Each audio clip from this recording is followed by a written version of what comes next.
All right, in this video, we're going to talk about children with cardiovascular dysfunction with mixed defects. And we're going to talk about transposition of the great vessels, total anomalous pulmonary venous connection, and hypoplastic heart syndrome, right-sided, left-sided. So in this picture, you have the transposition of the great arteries or transposition of the great vessels. So you can clearly see, so in a normal anatomy, the right atrium goes into the right ventricle and then goes to the pulmonary artery, gets oxygenated, comes back into the left atrium, left ventricle, and then through the aorta to the body. But here, the aorta and the pulmonary artery have been switched. So systemically, the body is getting deoxygenated blood. So your clinical manifestations depend on type and size associated.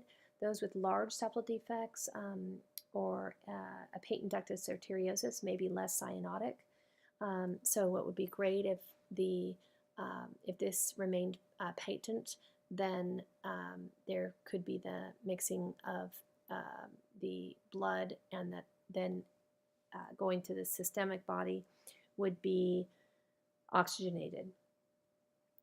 So therapeutic management would be surgical treatment to correct that dysfunction.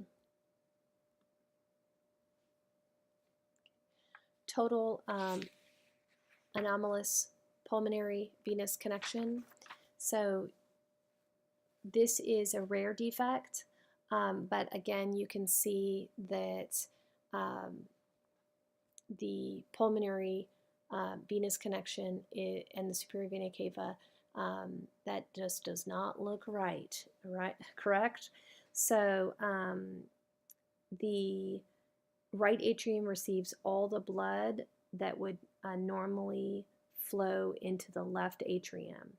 So again, you have this mixing. The degree of cyanosis is related to the amount of pulmonary blood flow. So the more pulmonary blood, then the less cyanotic because of increased oxygenation, right? Cyanosis becomes worse with pulmonary vein obstruction. So corrective repair is performed in early infancy. Hypoplastic left-sided heart syndrome. So if you can see the underdevelopment of the left side of the heart, which results in hypoplastic left ventricle and aortic atresia. So most blood from the left atrium flows across the patent foramina valley, and then the descending aorta receives blood from the patent ductus arterius, supplying systemic blood flow. Clinical manifestations, mild cyanosis and signs of heart failure until the patent ductus arterius closes, and then there's progressive deterioration with cyanosis and decreased cardiac output. With right-sided hypoplastic heart syndrome, you have the right side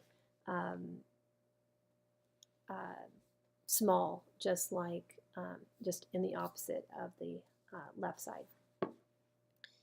And again, looking at the pictures with the clinical manifestation, surgical treatment, prognosis in chapter 23.